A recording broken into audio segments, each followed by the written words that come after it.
The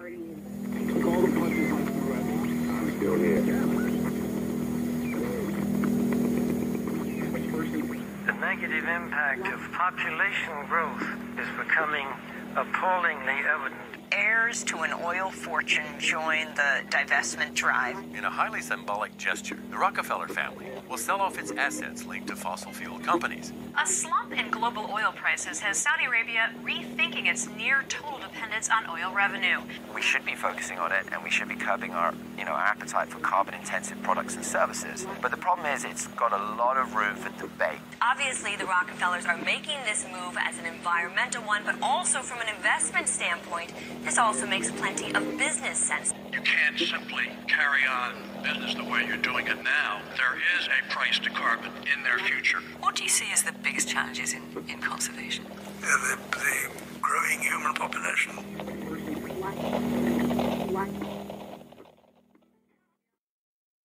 À l'aube du XXe siècle, un nouvel ordre international émergeait, un ordre fondé sur le pétrole. Et à la fin du XXe siècle, cet ordre était fermement établi. Le chauffage, le transport, l'énergie industrielle, fabrication de plastique, produits pharmaceutiques. Il n'y a pas une facette de la vie moderne qui ne soit pas, d'une manière ou d'une autre, dépendante du pétrole. Mais les dirigeants de cette oligarchie pétrolière, les Rockefeller à la Standard Oil, les rois britanniques à BP, les rois néerlandais et les Rothschild à Royal Dutch Shell, ne se sont pas contentés d'une simple domination financière. Le pouvoir que leur conférait leur monopole quasi total sur la matière première la plus importante au monde était énorme, et ils n'avaient aucun scrupule à utiliser ce pouvoir pour refaire le monde à leur image. Comme nous l'avons vu dans Comment les grands pétroliers ont conquis le monde, l'impact des oligarques du pétrole a été époustouflant. Du système éducatif à la profession médicale, de la révolution verte à la révolution génétique, de la guerre mondiale à la guerre du Golfe, l'argent du pétrole a été utilisé pour façonner chaque aspect du monde dans lequel nous vivons.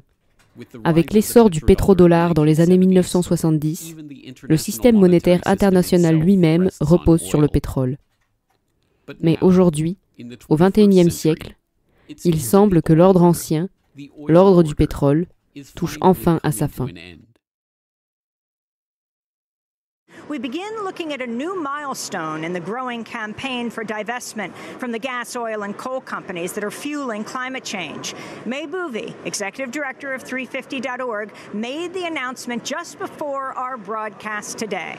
Today we're announcing that as of today, total divestment commitments have passed the $3.4 trillion mark. That's $3.4 trillion of assets under management, now fossil-free. In the oil and gas sector, we recognize the contribution of our activities and products to greenhouse gas emissions, which is why the OGCI was set up. What began as a movement on US college campuses has reached the skyscrapers of high finance. Globally, nearly 200 institutions and thousands of individuals have moved a total of $50 billion in assets away from fossil fuels.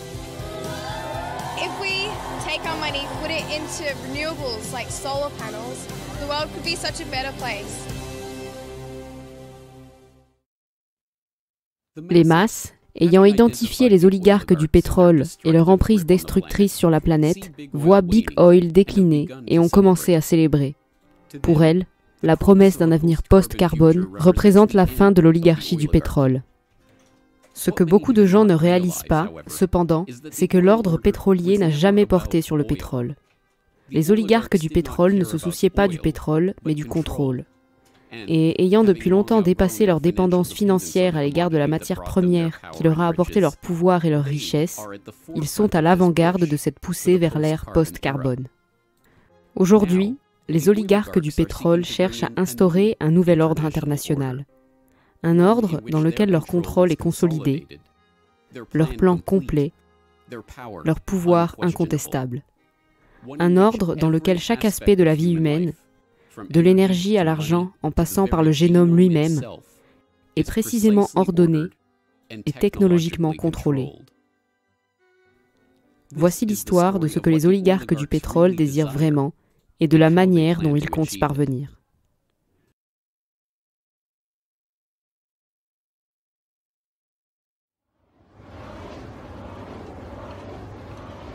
Première partie. La montée de l'eugénisme.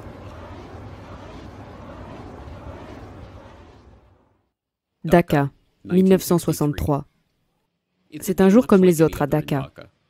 Les rues sont bondées, sales, sordides, malodorantes et absolument grouillantes de monde. Allongées dans les rues, lovées dans les caniveaux, au milieu de ce fourmillement de personnes, se glisse une figure des plus improbables. Vêtu de son costume tout sec et serrant sa mallette contre lui, il se distingue de la foule. Observant la scène, il secoue légèrement la tête avant de remarquer, à moitié pour lui-même et à moitié pour son compagnon de voyage, « Eh bien, c'est le problème, n'est-ce pas ?» C'est une scène qui s'est répétée de nombreuses fois. Un touriste occidental dépassé par la foule agitée du sous-continent indien. Mais il ne s'agit pas d'un simple touriste qui passe ses vacances. Il s'agit de John D. Rockefeller III, petit-fils du baron du pétrole, John D. Rockefeller. Et armé de la richesse, du pouvoir et de l'influence inimaginable que lui confère son nom de famille, il est en mission pour résoudre le problème de la surpopulation. Rockefeller a abordé cette mission en tant que représentant du Population Council, un groupe qu'il avait lui-même fondé en 1952 pour s'attaquer aux problèmes à Dhaka et ailleurs. En apparence, le Population Council était une organisation simple dont la tâche était simple, soutenir la recherche médicale et scientifique sur la question de la croissance de la population humaine. Mais l'histoire sombre du Council et sa philosophie directrice révèlent le véritable intérêt de Rockefeller pour ce problème et sa solution ultime. John D. Rockefeller III, ou JDR3, comme l'appelait la constellation de chercheurs, d'hommes d'affaires, de politiciens, de diplomates et de membres de la famille royale dans l'orbite de la famille Rockefeller, avait décidé très tôt comment faire bon usage de l'argent et du pouvoir formidable dont il disposait, en contrôlant la population de la planète. En 1934, JDR3, alors âgé de 28 ans, avait écrit une lettre à son père, John D. Rockefeller Jr., au sujet des recherches de la Fondation Rockefeller sur le contrôle des naissances et les questions connexes, déclarant « Je suis arrivé de manière assez définitive à la conclusion que c'est le domaine dans lequel je serais intéressé, pour le moment du moins, à concentrer mes propres dons. » JDR3 n'était rien d'autre qu'un homme de parole. Après avoir chargé une mission d'enquête dans la Fondation Rockefeller de se rendre en Asie pour rendre compte de la menace que représentait l'accroissement de la population du tiers-monde, il a organisé une conférence réunissant les meilleurs chercheurs en médecine et en démographie de l'époque pour discuter, comme le titre même de la réunion l'indiquait, des problèmes de population. De cette réunion est née l'idée d'une organisation, le Population Council, pour guider le développement du domaine naissant de la recherche sur la population et la fertilité. JDR3 a personnellement fait un don de 1,35 million de dollars de son propre argent pour fonder le Council et assurer les premières dépenses de fonctionnement. Comme son père et son grand-père avant lui, Rockefeller avait appris à utiliser la philanthropie et les largesses comme un masque pour sa véritable intention, le contrôle. Mais ce masque est tombé lorsqu'il a rédigé une ébauche de la charte du Council, révélant le véritable objectif de l'organisation. Le Council, selon JDR3, aurait pour mission de promouvoir la recherche et d'appliquer les connaissances existantes pour aider à développer des changements dans les attitudes, les habitudes et les pressions environnementales qui affectent la vie des êtres humains, de sorte que dans chaque groupe social et économique, les parents qui sont au-dessus de la moyenne en matière d'intelligence, de qualité de la personnalité et d'affection auront tendance à avoir des familles plus nombreuses que la moyenne. Thomas Paran, l'ancien chirurgien général des États-Unis et cofondateur du Council, a mis en garde contre l'inclusion d'un aveu aussi brutal dans l'énoncé de mission du Council. Des questions telles que les suivantes se posent, a-t-il averti. Qui doit déterminer les parents qui sont au-dessus de la moyenne en matière d'affection? De même, qui déciderait des personnes ayant une personnalité supérieure à la moyenne? Franchement, les implications de ces propos, même si je sais qu'ils étaient destinés à avoir une implication eugénique, pourraient facilement être interprétées comme une philosophie nazie de la race maîtresse. J'ai donc remanié ce paragraphe. La ligne a été supprimée de la version finale de la charte. En vérité, cependant, cette phrase n'avait pas été écrite par JDR3 lui-même. Elle avait été copiée mot à mot de la 4e de couverture d'Eugenical News, la principale publication d'un mouvement eugéniste américain. Ce n'était pas un simple accident. Frederick Osborne, l'un des cofondateurs du Population Council et son premier président après le départ de Rockefeller en 1957, était également le président de l'American Eugenics Society. Lors de la création du Population Council, Osborne et l'American Eugenic Society qu'il dirigeait ont officiellement transféré leurs activités dans les bureaux du Council à New York, la société eugénique étant désormais financée directement par la subvention du Population Council de Rockefeller. Le Population Council était la société d'eugénisme sous un autre nom. L'eugénisme, c'était la vision directrice de JDR3 et de la philanthropie de la famille Rockefeller. Une vision qui représentait les Rockefeller et leurs collègues pétroliers comme des familles supérieures, aptes, de par leur richesse et leur succès, à guider le cours des événements mondiaux. Le pouvoir de déterminer qui était apte à se reproduire et qui était trop pauvre pour transmettre ses gènes. L'eugénisme est essentiellement un mouvement de l'élite, visant à éradiquer ce qu'elle considère comme les classes inférieures, c'est-à-dire les classes sociales inférieures, les classes raciales, les classes ethniques. Plus ou moins tous ceux qui ne sont pas à la hauteur de leurs normes. Et après avoir éradiqué ces classes, leur but est de se créer génétiquement un niveau si élevé que la population restante qu'ils autorisent à exister en dessous d'eux n'aura jamais le pouvoir de les renverser. Essentiellement, la fin de l'histoire. Le terme lui-même a été inventé par Galton et signifie essentiellement « bien-né ». L'idée est une sorte de mélange d'un tas d'idées qui circulaient autour des années 1850. Si l'on remonte à Mendel, par exemple, ce dernier étudiait les caractéristiques héréditaires des plants de poids et il a pu déterminer que certaines caractéristiques étaient transmises et que ces choses pouvaient être déterminées et essentiellement prédites. Et presque au même moment, vous avez Spencer, qui parlait de la survie du plus apte, avec le même genre d'idées, le même fil conducteur. Il existe des caractéristiques génétiques qui rendent une espèce, une plante ou un animal plus apte qu'un autre et plus capable de survivre. Et puis, bien sûr, il y avait Darwin. L'ouvrage de Darwin de l'époque, L'origine des espèces, cartographie en quelque sorte le processus par lequel le matériel génétique est transmis et, vous savez, l'évolution résulte de ce processus. Galton a donc repris toutes ces idées.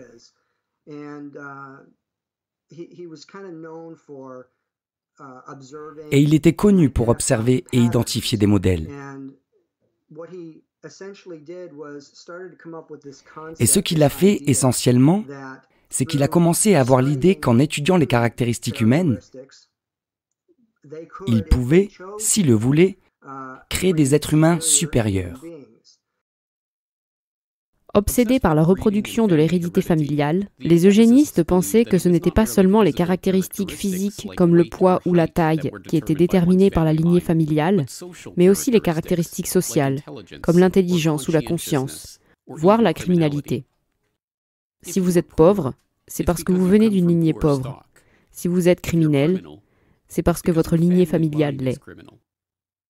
Et si vous êtes un Rockefeller, un Rothschild ou un roi, vous êtes riche et vous avez réussi parce que votre famille était destinée à la fortune et au succès. Les apparats pseudo-scientifiques de la philosophie eugénique du XIXe siècle étaient peut-être nouveaux, mais en fait, cette idée est aussi vieille que la civilisation humaine elle-même. On a toujours enseigné aux gens de croire que leurs dirigeants sont spéciaux, qu'ils forment une classe à part, qu'ils sont membres d'une famille spéciale choisie pour régner sur les masses, qu'il s'agisse de descendants littéraux des dieux, comme les pharaons d'Égypte ou les empereurs du Japon, ou de membres de familles spécialement choisis par Dieu pour régner sur leur royaume, comme les monarques d'Europe. Le droit de régner sur les autres se transmettait par les arbres généalogiques. Les roturiers, quant à eux, connaissaient leur place. N'étant pas nés de sang royal, ils entraient dans le monde en tant que serfs, travaillant la terre au profit de la classe noble, et, s'ils avaient de la chance, avaient leurs propres enfants pour répéter le cycle pour une autre génération.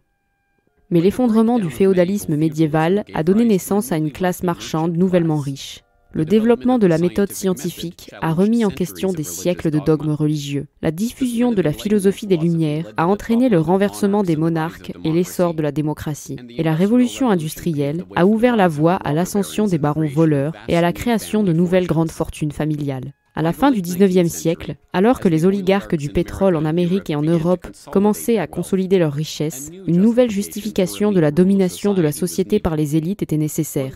Une justification qui écarte les appels dépassés à l'ordre surnaturel et semble reposer sur un socle scientifique.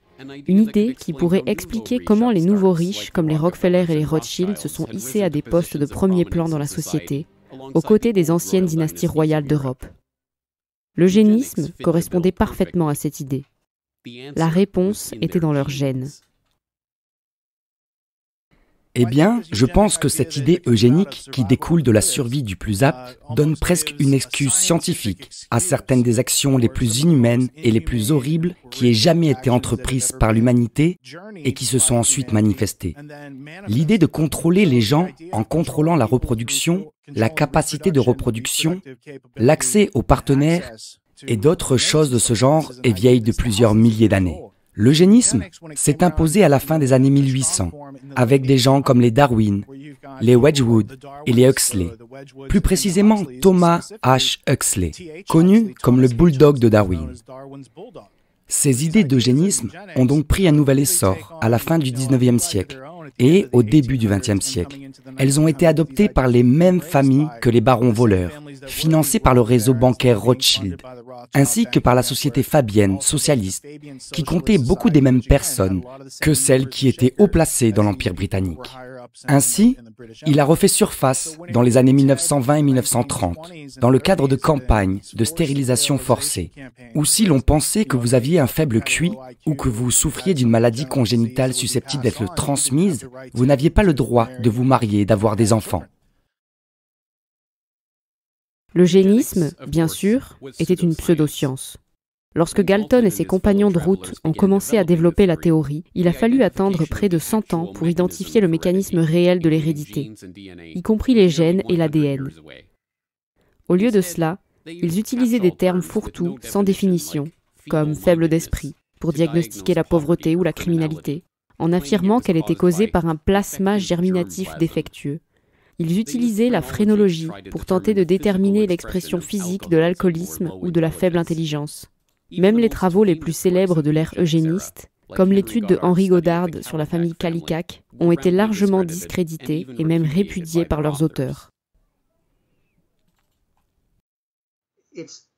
Donc c'est 100% pseudo-scientifique. Les caractéristiques qu'ils recherchent sont absolument arbitraires. Quelque chose comme la faiblesse d'esprit est quelque chose qui non seulement n'est pas scientifique, mais qui peut essentiellement être décrit de n'importe quelle manière par la personne qui l'observe. Donc, faible d'esprit peut signifier que tu bégaies, donc tu es faible d'esprit, ou que tu es timide, donc tu es faible d'esprit. Peut-être qu'il n'aime pas ta façon d'agir, alors tu es un faible d'esprit. Mais l'idée était contagieuse. Comme toutes les pseudo-sciences les plus séduisantes, elle expliquait tant de choses avec si peu d'efforts. Elle faisait appel à la vanité des chercheurs, généralement issus de familles prospères et riches. Et elle donnait une excuse pour l'ingénierie sociale à une échelle jamais imaginée auparavant. Lorsque l'eugénisme a traversé l'Atlantique, se propageant de la campagne britannique raréfiée de Galton et de ses cohortes aux rivages rocheux de l'Amérique, il a frappé de jeunes chercheurs ambitieux comme Charles Davenport avec la force d'un ouragan. Zoologiste formé à Harvard et ayant grandi dans une famille stricte et puritaine de congrégationalistes de Nouvelle-Angleterre, le père autoritaire de Davenport était obsédé par la généalogie, remontant l'arbre généalogique jusqu'à ses ancêtres anglo-saxons en 1086. Lorsque le jeune Davenport a découvert les écrits de Galton alors qu'il travaillait dans un laboratoire biologique de Long Island, il a trouvé son but dans la vie. Comme il le déclara plus tard à l'American Breeders Association, qui devint un allié important dans sa cause eugéniste. La société doit se protéger, de même qu'elle revendique le droit de priver le meurtrier de sa vie, de même elle peut anéantir le hideux serpent de protoplasme désespérément vicieux. Avec la ferveur prosélyte d'un converti à la religion, Davenport a concocté une idée ambitieuse pour faire avancer la cause eugénique. La création d'un bureau d'enregistrement eugénique pour enregistrer les antécédents génétiques de chaque homme, femme et enfant en Amérique, et éventuellement dans le monde, de sorte que chaque personne puisse être classée par sa lignée familiale et se voir attribuer une code génétique. Une fois cette opération terminée, les personnes ayant la valeur eugénique la plus faible pourraient être éliminées du patrimoine génétique. L'idée de l'eugénisme fait son chemin jusqu'en Amérique, atterrit sur les genoux de Charles Davenport, qui s'adresse à l'Institut Carnegie pour obtenir des fonds, et au Cold Spring Harbor Laboratory. Il crée essentiellement un institut pour étudier l'eugénisme, qui évolue finalement avec de l'argent de Harriman pour devenir l'Eugenic Record Office. Ainsi, entre cet institut initial créé à Cold Spring Harbor et l'Eugenic Record Office, qui s'y ajoute également, ce sont des millions et des millions de dollars de financement qui sont mis en avant pour enquêter et trouver le germoplasme inférieur, c'est ainsi qu'il est souvent décrit. La contribution initiale de la Fondation Rockefeller à l'Eugenics Record Office, qui s'élevait à seulement 21 650 $, était une petite somme, mais elle était assortie d'avantages évidents. Non seulement l'infrastructure institutionnelle et le personnel de la Fondation, ainsi que le prestige du nom Rockefeller lui-même, mais aussi la promesse d'un soutien accru au fur et à mesure de l'avancement des travaux. Et comme toujours, les Rockefeller ont tenu parole. Des chercheurs de la Fondation Rockefeller, comme William Welch, le directeur fondateur de l'Institut Rockefeller pour la recherche médicale, ont siégé au conseil d'administration de l'ERO et ont aidé à diriger ses activités. Les Rockefeller ont également fourni des fonds pour des recherches spécifiques, comme une subvention de 10 000 $ pour enquêter dans le comté de Nassau à New York sur les personnes inaptes à l'eugénisme. Ils ont également créé des organisations sœurs, comme le Bureau d'hygiène sociale, qui a fait profiter le laboratoire de Davenport de ses recherches et de ses chercheurs. John D. Rockefeller Jr. s'intéresse dès le début aux travaux de Davenport. Ils entretiennent une correspondance régulière sur un certain nombre de questions relatives à l'eugénisme. En janvier 1912, lorsqu'un projet d'institutionnalisation des femmes condamnées mentalement déficientes pour les empêcher d'avoir des enfants est lancé, le jeune héritier Rockefeller écrit à Davenport pour lui demander ce qu'il en pense. Junior, quant à lui, déclare « Ce plan me semble d'une importance capitale. Il indique un moyen scientifique d'échapper aux maux que nos tribunaux sont censés corriger, mais qui, en réalité, ne font qu'augmenter. » Après que Davenport ait répondu que le plan ne fonctionnerait que s'il incluait une sélection eugénique des condamnés, Junior a contribué à hauteur de 200 000 $ à la création d'un tel institut.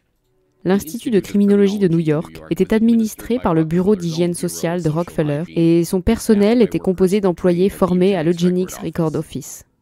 Alimenté par le soutien des riches et des puissants américains, le domaine de l'eugénisme passe du statut de hobby pittoresque de quelques scientifiques fous à celui de cause sociale de toute une génération. Économistes, politiciens, auteurs, activistes. Dans les années 1920, tout le monde prône la nécessité d'éradiquer le germoplasme du bas peuple. Mary Stopes, la célèbre pionnière du planning familial, qui a fondé la première clinique britannique de contrôle des naissances au nord de Londres en 1921, s'insurgeait contre les hordes de déficients, appelant à la stérilisation obligatoire de ceux qu'elle jugeait inaptes à la parentalité. Tommy Douglas, aujourd'hui vénéré comme un héros au Canada pour son rôle dans la fondation du système de santé national, a présenté une thèse de maîtrise à l'université McMaster dans laquelle il préconisait que les sous-normaux, les défectueux et les crétins, comme ceux qui ont un faible QI ou des anomalies physiques, soient isolés dans une ferme d'État ou dans une colonie où les décisions pourraient être prises pour eux par un superviseur compétent, et demander au gouvernement de certifier l'aptitude mentale et physique pour empêcher les inaptes de se reproduire. John Maynard Keynes, l'économiste qui nous a donné l'école économique keynésienne, toujours populaire auprès des planificateurs centraux aujourd'hui, était lui-même président de la British Eugenic Society de 1937 à 1944. Alexander Graham Bell est toujours vénéré comme l'inventeur du téléphone, mais il était en fait un partisan de première heure de Charles Davenport et un membre fondateur du conseil d'administration scientifique de l'Eugenics Records Office. Il a ouvertement fait campagne pour l'éradication de la race des sourds en faisant intervenir les gouvernements pour empêcher les sourds de se marier. Le dramaturge et auteur George Bernard Shaw, lauréat du prix Nobel, a plaidé pour la création d'un panel gouvernemental qui exigerait que chacun justifie son existence devant lui. S'ils ne le font pas, Shaw pense que ces personnes devraient être tuées par l'État. Finalement, grâce au financement et à la promotion de fondations, cet état d'esprit eugéniste a filtré dans la culture populaire. L'American Eugenic Society sponsorise des concours de familles en meilleure santé dans les foires d'État, attribuant des prix aux familles qui obtiennent les meilleurs résultats aux tests de santé eugénique. La société a également organisé des concours pour récompenser les membres du clergé qui intégraient le message de l'eugénisme dans leurs sermons. L'eugénisme a même trouvé sa place sur le grand écran. Well, we thought it necessary to present your family's case to the State Medical Commission. And after an examination, they decided there was but one important action to take. To have your entire family sterilized. Well, what's that? I don't know what you're talking about. Well, we investigated your family's history, Alice. And most of the past 3 generations have been feeble-minded. Congenital cripples or habitual drunkards. Instead of improving, each generation is more of a problem. Now, in this state, we have a law which provides for such people to have an operation so there won't be any more children. I see. Mais la simple popularisation de leurs idées n'était pas le but des eugénistes. Ils voulaient de l'action. Et dans ce cas, cela signifiait des mesures concrètes visant à éliminer le germoplasme défectueux de la population humaine. Le meurtre, sanctionné par le gouvernement, des personnes jugées inaptes était toujours une option sur la table. Et ce ne sont pas seulement des dramaturges comme Bernard Shaw qui ont préconisé la mise en place de comités de la mort par le gouvernement. Les eugénistes de tous bords ont discuté et débattu de l'idée de tuer les dégénérés, comme moyen le plus rapide d'atteindre leurs objectifs. Un respect erroné de ce que l'on croit être des lois divines et une croyance sentimentale dans le caractère sacré de la vie humaine tendent à empêcher à la fois l'élimination des nourrissons défectueux et la stérilisation des adultes qui ne sont eux-mêmes d'aucune valeur pour la communauté. Les lois de la nature exigent l'effacement des inaptes et la vie humaine n'a de valeur que lorsqu'elle est utile à la communauté ou à la race. Madison Grant, directeur de la Société américaine d'eugénisme, 1915. Mais les eugénistes classiques se rendent compte que cette approche n'est pas possible dans le climat politique et judiciaire de l'époque. Comme le note Henry Goddard dans sa tristement célèbre étude sur la famille Kallikak, pour l'idiot de bas étage, le malheureux répugnant que l'on peut voir dans nos institutions, certains ont proposé la chambre létale. Mais l'humanité s'éloigne régulièrement de la possibilité de cette méthode, et il n'y a aucune probabilité qu'elle soit jamais pratiquée. Au lieu de cela, il devait se tourner vers l'autre option. La solution la plus acceptable politiquement pour empêcher les indésirables de se reproduire. La stérilisation forcée. L'Indiana a adopté la première loi américaine sur la stérilisation eugénique en 1907. Et en quelques années seulement, une douzaine d'États ont légalement stérilisé les personnes jugées inaptes contre leur gré. Mais cela ne suffit pas aux eugénistes. L'approche est trop dispersée. Seuls quelques milliers de stérilisations ont eu lieu en vertu de ces lois. Et la propre loi de stérilisation forcée de l'Indiana a été annulée par la Cour suprême de l'État en 1921. Une fois de plus, Harry Loglin, le bras droit de Davenport au bureau des archives eugéniques financé par Rockefeller, est intervenu pour résoudre le problème. Il rédige en 1922 un modèle de loi sur la stérilisation eugénique qui servira de base à la loi sur la stérilisation adoptée par la Virginie en 1924. Pour affronter les problèmes de front, les eugénistes décident de contester eux-mêmes la constitutionnalité de la loi et de porter le procès jusqu'à la Cour suprême. Tout ce qu'il leur fallait, c'était le bon cas type à présenter au procès. Et ils ont trouvé ce cas en Carrie Buck, une pupille de 18 ans de la colonie d'État de Virginie pour épileptiques et faibles d'esprit, qui n'était ni épileptique, ni faible d'esprit. But start back in the 1920s with Carrie Buck. So she's a young woman who is growing up in Charlottesville, Virginia, being raised by a single mother. Back then, there was a belief that it was better often to take poor children away from their parents and put them in middle-class homes. So she was put in a foster family that treated her very badly. She wasn't allowed to call the parents mother and father. She did a lot of housekeeping for them and was rented out to the neighbors. And then one summer, she was raped by the nephew of her foster mother. She becomes pregnant out of wedlock, and rather than help her with this pregnancy, they decide to get her declared epileptic and feeble-minded, though she was neither, and she shipped off to the colony for epileptics and feeble-minded outside of Lynchburg, Virginia. And what happened to her there? So she gets there at just the wrong time. Virginia has just passed a eugenic sterilization law, and they want to test it in the courts. So they seize on Carrie Buck as the perfect plaintiff in this lawsuit. So they decide to make her the first person in Virginia who will be eugenically sterilized, and suddenly she's in the middle of a case that's headed to the U.S. Supreme Court. L'affaire était une imposture, concoctée simplement pour obtenir l'approbation de la Cour suprême sur la question de la stérilisation forcée. L'avocat indépendant de Buck était, en fait, Irving Whitehead, l'un des directeurs fondateurs de la colonie qui faisait pression pour la stériliser, et l'homme qui a nommé le directeur qui faisait pression pour sa stérilisation. Buck elle-même n'était pas faible d'esprit, ni sa mère, ni sa fille, Vivian Buck, que Carrie a mise au monde à la suite d'un viol et qui a été déclarée faible d'esprit lorsqu'elle était bébé, car, comme l'a déclaré une assistante sociale au cours du procès, elle a une apparence qui n'est pas tout à fait normale. Mais je ne peux pas dire ce que c'est. Aucun de ces faits n'a importé à la Cour suprême. Présidée par l'ancien président et juge en chef William Howard Taft, la Cour vote à 8 contre 1 en faveur de la confirmation de la stérilisation forcée de Buck et de la constitutionnalité de la loi eugénique de stérilisation de Virginie elle-même. La décision a été rédigée par l'un des juges les plus célèbres et les plus vénérés de l'histoire de la Cour, Oliver Wendell Holmes Jr., lui-même eugéniste de la secte dite des Brahmanes de Boston, de l'establishment héréditaire de la côte Est. Dans sa décision, Holmes a justifié la stérilisation forcée de personnes comme Buck en invoquant le droit du gouvernement de vacciner ses citoyens contre leur gré. Il vaut mieux pour le monde entier si, au lieu d'attendre d'exécuter des rejetons dégénérés pour crime, ou de les laisser mourir de faim pour leur imbécilité, la société peut empêcher ceux qui sont manifestement inaptes de poursuivre leur espèce. Le principe qui sous-tend la vaccination obligatoire est suffisamment large pour couvrir l'ablation des trompes de Fallope, a-t-il déclaré avant de conclure de manière infâme « 3 générations d'imbéciles suffisent ». Et avec cela, les vannes ont été ouvertes. De nouvelles lois sont promulguées et les anciennes lois sont révisées pour se conformer à la décision de la Cour suprême. Les stérilisations forcées, qui se déroulaient auparavant de manière secrète et discrète, sont maintenant rapportées avec fierté. Les quelques milliers d'individus stérilisés contre leur gré deviennent des dizaines de milliers. L'ère de l'eugénisme, rendue possible par les immenses fortunes des Rockefeller et de leurs semblables, est arrivée.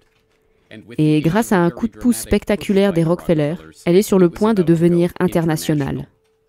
À partir de novembre 1922 et de plus en plus tout au long des années 1920, la Fondation Rockefeller a commencé à accorder une série de subventions et de bourses à des scientifiques allemands, équivalent à des millions de dollars d'aujourd'hui. Ces bourses ont transformé l'establishment scientifique allemand, dévasté par la Première Guerre mondiale. L'argent de la Fondation a atterri dans les coffres des instituts Kaiser Wilhelm, une série d'organisations scientifiques comprenant un institut de psychiatrie et un institut d'anthropologie, d'hérédité humaine et d'eugénisme. L'un des principaux bénéficiaires de cette largeur des Rockefeller était Ernst Rudin, chercheur principal à l'Institut Kaiser Wilhelm de psychiatrie et architecte clé du programme eugénique allemand sous le Troisième Reich. Rudin a coédité les règles officielles et le commentaire de la loi sur la prévention de la descendance défectueuse, qui a été adoptée le 14 juillet 1933, moins de 6 mois après la nomination d'Hitler comme chancelier par intérim par le président Paul von Hindenburg. Cette loi, comme celle de Virginie que la Cour suprême a confirmée et qui a conduit à la stérilisation de Carrie Buck et de dizaines de milliers d'autres Américains, s'inspire du modèle de législation sur la stérilisation eugénique de Harry Laughlin. Elle formait des tribunaux de santé génétique qui pouvaient ordonner la stérilisation des déficients dans 8 catégories différentes. Les faibles d'esprit, les schizophrènes, les maniaco-dépressifs, les personnes souffrant de la maladie de Huntington, les épileptiques, les personnes souffrant de malformations héréditaires, les aveugles et les sourds. Les alcooliques, une 9e catégorie, devait être ajoutée à la liste à titre facultatif, avec une mise en garde contre l'inclusion des ivrognes ordinaires. À la fin de l'année, 62 400 Allemands sont jugés inaptes à la reproduction et stérilisés contre leur gré. En 1945, ce nombre avait atteint 400 000. Dans les années 40, ce programme eugénique s'est étendu à l'euthanasie dans le cadre de l'action T4. Plus de 70 000 enfants, personnes âgées et patients psychiatriques ont ainsi été assassinés par le régime nazi. À l'issue de la Seconde Guerre mondiale, le nom d'eugénisme est devenu synonyme de nazisme dans l'esprit du grand public. Les eugénistes, outrés, savaient que leur travail ne pouvait plus se poursuivre sous le nom d'eugénisme. Mais cela ne signifiait pas qu'ils ne pouvaient pas continuer. Donc, après la Seconde Guerre mondiale, on n'entend plus parler d'eugénisme. Ce que vous entendez, c'est la biologie moléculaire et ces sortes de termes familiers qui ont été développés par la Fondation Rockefeller, qui était l'une des familles principalement en Amérique, qui aidait à financer en Amérique, en Grande-Bretagne, en Allemagne et qui a également financé Hitler à cette époque. Il y a donc de nombreux regroupements entre les personnes qui finançaient réellement le génocide et celles qui avaient des idées sur l'abattage de la population, le contrôle de la population et la stérilisation des personnes. Et ces idées continuent à imprégner la société jusqu'à aujourd'hui. Comme l'a écrit le cofondateur de l'American Eugenic Society, Frederick Osborne, les objectifs eugéniques ont plus de chances d'être atteints sous un autre nom que celui d'eugénisme. Il a donc transféré l'American Eugenic Society dans les bureaux du Population Council de John D. Rockefeller III, dont il est devenu le président en 1957. Depuis des générations, les Rockefeller et leurs collègues pétroliers se considéraient comme les gardiens de la planète, la protégeant de la marée montante des personnes génétiquement inférieures. Ils n'étaient pas prêts à abandonner cette quête. Ils devaient simplement la présenter sous un autre nom.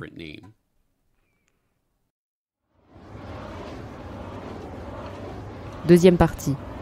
Les oligarques du pétrole pour le changement climatique.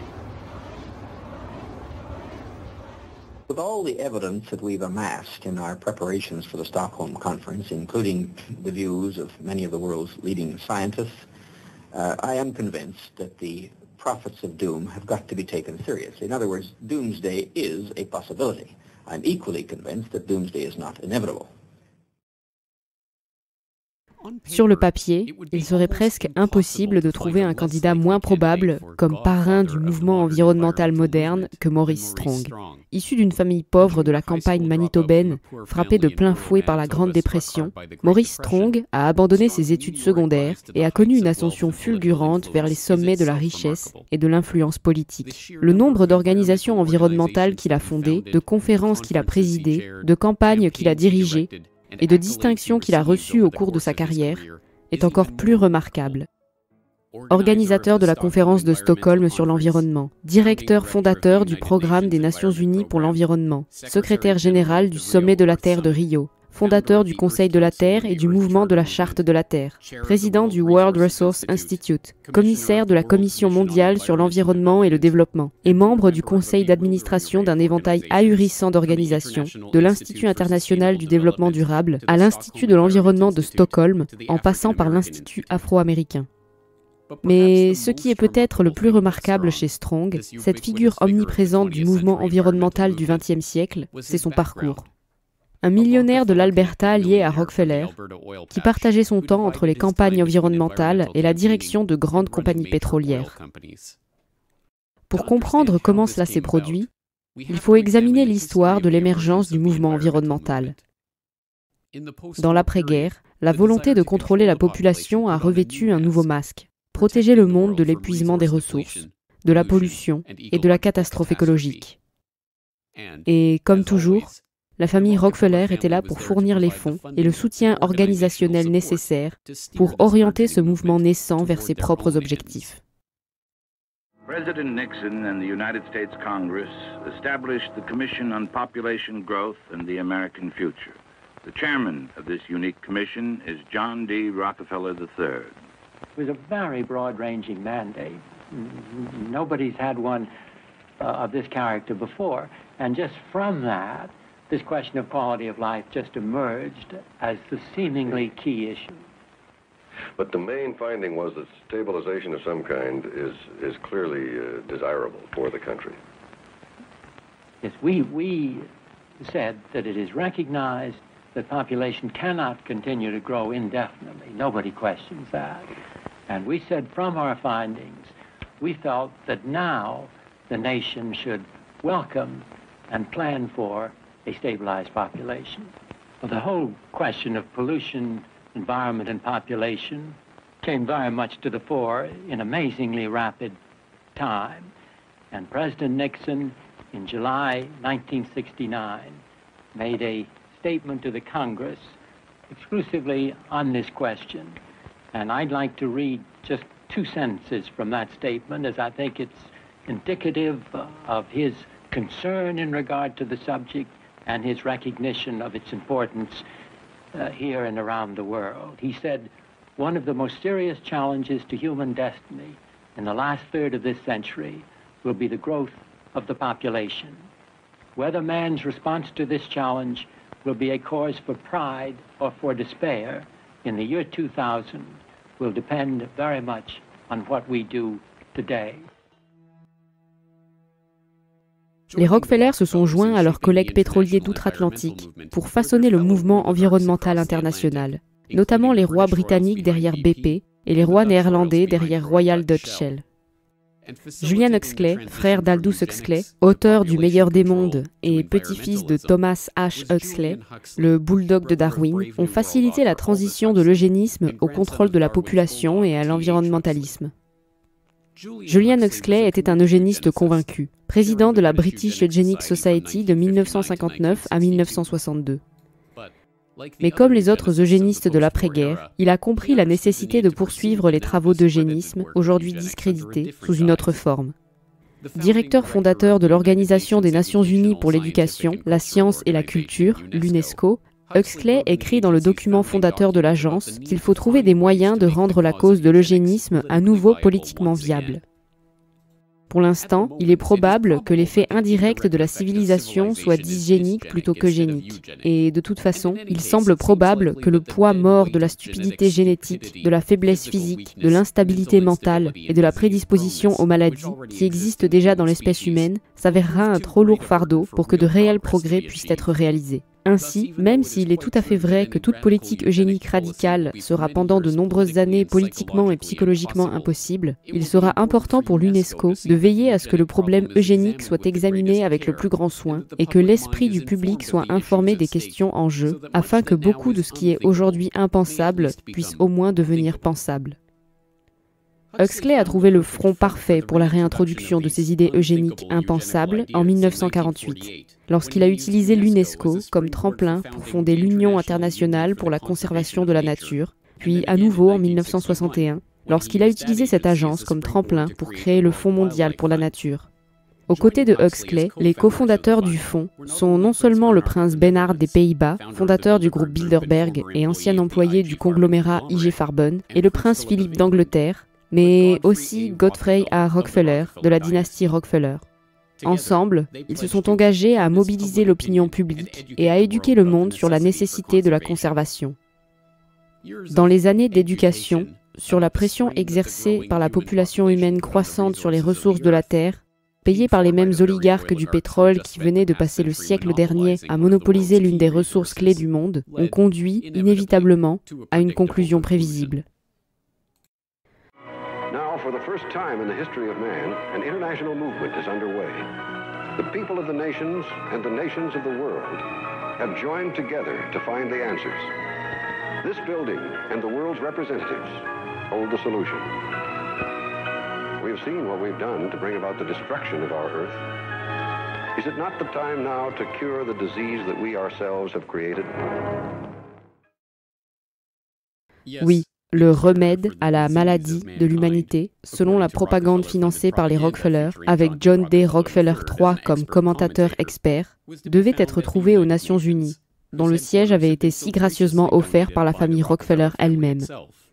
Et la première étape vers la découverte de ce remède a été l'organisation de la Conférence des Nations Unies sur l'environnement humain à Stockholm en 1972, la première conférence internationale sur l'environnement au monde. For 11 days in June 1972, Stockholm was a magnet for everyone concerned with the environment. 1,200 official delegates from 113 nations were in Stockholm for the first international conference on the human environment. The meeting, first proposed to the United Nations by Sweden and approved by the General Assembly in 1968, attracted worldwide attention. In 4 short years, the topic of the human environment had gone from the back pages of newspapers to make headlines on page 1. Et qui de mieux qu'un homme du pétrole accompli pour superviser la conférence et jeter les bases institutionnelles de ce mouvement naissant, soutenu par les oligarques du pétrole. The very fact that the conference began with 113 participating countries, with very high-level delegations from those countries, this in itself represented a very significant step forward, because this demonstrated more than anything else the real concern of the majority of countries in the world. Toute sa vie, Maurice Strong a eu l'étrange capacité de se trouver au bon endroit au bon moment et de rencontrer la bonne personne pour gravir les échelons. Né à Oak Lake, à Manitoba, en 1929, et souffrant de la Grande Dépression, le jeune Strong, ambitieux, abandonne l'école à 14 ans et se dirige vers le nord pour chercher du travail. Il se rend à Chesterfield Inlet, où il trouve un emploi d'acheteur de fourrure pour la compagnie de la baie d'Hudson. C'est là qu'il rencontre Wild Bill Richardson, un prospecteur dont la femme, Mary McColl, est issue de la famille derrière McColl Frontenac, l'une des plus grandes sociétés pétrolières du Canada. Donc, Maurice Strong entre dans le grand monde par l'entremise d'un type du nom de Wild Bill Richardson, qui était une sorte de prospecteur marié à une famille pétrolière du nom de McColl, dont la compagnie s'appelait McColl Frontenac. C'était un grand importateur de pétrole du Moyen-Orient qui avait été racheté depuis longtemps par la Texaco Company, par l'intermédiaire d'une maison de courtage appelée Nosbit Thompson. D'une certaine manière, Maurice Strong a été introduit très jeune dans le monde du Big Oil et des ressources. C'est un enfant très intelligent qui a été pris sous l'aile d'un homme du nom de Paul Martin père, qui était ministre et dont le fils allait devenir le premier ministre du Canada, et qui a été introduit dans le secteur pétrolier par des gens très haut placés, dont David Rockefeller. Par l'intermédiaire des Richardson, Strong établit une série de relations de plus en plus improbables. Il est d'abord présenté au trésorier de toute nouvelle Nations Unies de l'époque, Noah Monod. Aussi incroyable que cela puisse paraître, Monod ne se contente pas d'assurer à Strong un emploi d'agent de sécurité junior au siège des Nations Unies, il permet au jeune fermier manitobain de vivre avec lui à New York. Et c'est là que Monod présente à Strong le contact le plus important de sa vie, David Rockefeller. À partir de ce moment-là, Strong est un homme accompli. Et à partir de ce moment-là, où que Strong aille, Rockefeller et ses associés étaient là, quelque part en arrière-plan. C'est un vétéran de la Standard Oil, Jack Gallagher, qui a permis à Maurice Strong de percer dans le secteur pétrolier de l'Alberta lorsqu'il a quitté son emploi dans le domaine de la sécurité aux Nations Unies pour revenir au Canada. Et lorsque Maurice Strong a soudainement décidé de quitter son emploi dans le secteur pétrolier, de vendre sa maison et de se rendre en Afrique, il a subvenu à ses besoins en travaillant pour la société Coltex de Rockefeller à Nairobi. Lorsqu'il quitte cet emploi en 1954 et crée sa propre entreprise au Canada, il engage Henry Bruni, un ami proche de John G. McCloy, associé de Rockefeller, pour la diriger et nomme 2 représentants de la Standard Oil of New Jersey à son conseil d'administration. À la fin de la vingtaine, il dirigeait sa propre entreprise et était déjà millionnaire. Comme il le fera tout au long de sa vie, Maurice Strong tire pleinement parti de ses relations et de ses opportunités. Après avoir été choisi pour organiser la conférence des Nations Unies sur l'environnement à Stockholm, il est nommé administrateur de la Fondation Rockefeller, qui finance alors son bureau pour le sommet de Stockholm et fournit à son équipe Barbara Ward, membre de la Fondation Carnegie, et René Dubos, écologiste de la Fondation Rockefeller. Maurice Strong leur a demandé d'écrire Only One Earth, un texte fondateur dans le domaine du développement durable, qui est largement vanté par les mondialistes comme étant le meilleur moyen d'atteindre les objectifs de développement durable. Le sommet de Stockholm de 1972 est toujours considéré comme un moment décisif dans l'histoire du mouvement environnemental moderne. Il a conduit non seulement aux premiers plans d'action environnementaux administrés par le gouvernement en Europe, mais aussi à la création d'une toute nouvelle bureaucratie des Nations Unies, le Programme des Nations Unies pour l'environnement, le PNUE. Naturellement, les Nations Unies ont nommé Maurice Strong comme premier directeur du PNUE. Peu de temps après, Strong poursuit sa double vie en retournant directement dans le secteur pétrolier. L'Est du Canada est particulièrement touché par l'embargo pétrolier de l'OPEP et c'est pourquoi le premier ministre de l'époque, Pierre Trudeau, crée Petro-Canada, la Société pétrolière nationale du Canada. Et qui a-t-il nommé comme premier président de la société? Nul autre que l'écologiste en croisade soutenu par Rockefeller, Maurice Strong. Quittant ce poste en 1978, Strong a poursuivi une série de nominations à peine croyables au sein du gouvernement, du secteur privé et sur la scène internationale, allant de président de la Corporation de développement des investissements du Canada à président de AZL Resources Incorporated, en passant par la direction du programme d'aide aux victimes de la famine des Nations Unies en Afrique. En 1987, Maurice Strong a aidé à organiser une autre conférence sur l'environnement, beaucoup moins connue mais non moins remarquable que le sommet de Stockholm.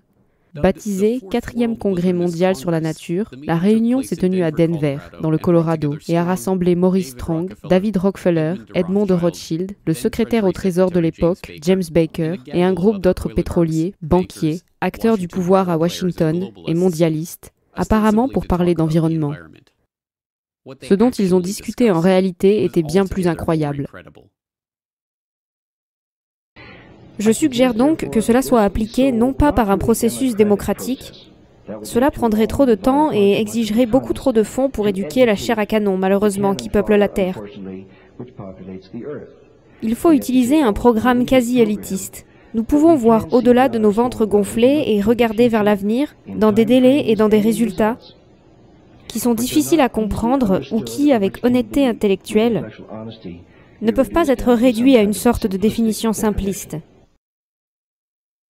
Ce sont les mots de David Lang, un banquier de Montréal qui a pris la parole lors de la conférence. Et pour Lang, les Rockefeller, les Rothschild et les autres banquiers et oligarques du pétrole réunis à la Réunion, la population générale est de la chair à canon qui, malheureusement, peuple la Terre. Cet aveu candide, qui résume parfaitement les idées eugéniques au cœur du mouvement mondial de protection de l'environnement financé par les oligarques du pétrole eux-mêmes, a été enregistré par George Hunt, un homme d'affaires de Boulder, dans le Colorado, qui s'était porté volontaire pour assister à la conférence en tant que citoyen concerné, et qui est devenu horrifié par ce dont il avait été témoin.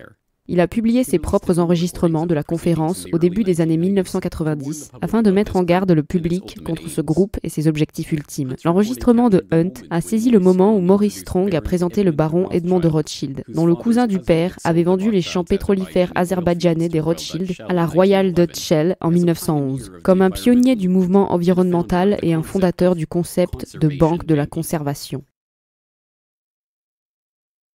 Et l'une des plus importantes initiatives qui est ouverte ici à votre considération est celle du programme de la Banque de conservation. Comme nous l'avons mentionné ce matin, nous avons comme président, heureusement, la personne qui est vraiment la source de ce concept très important.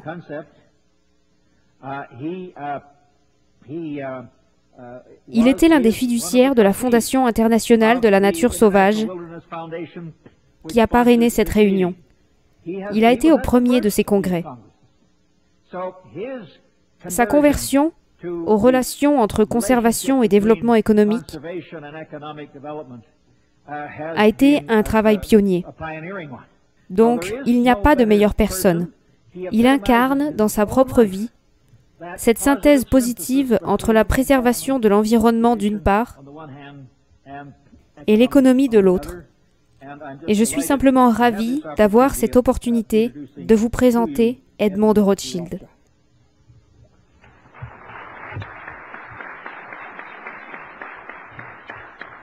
Maurice, merci beaucoup pour tout ce que vous avez dit. Et je demanderai au public de prendre avec des pincettes tout ce qu'il a dit sur moi.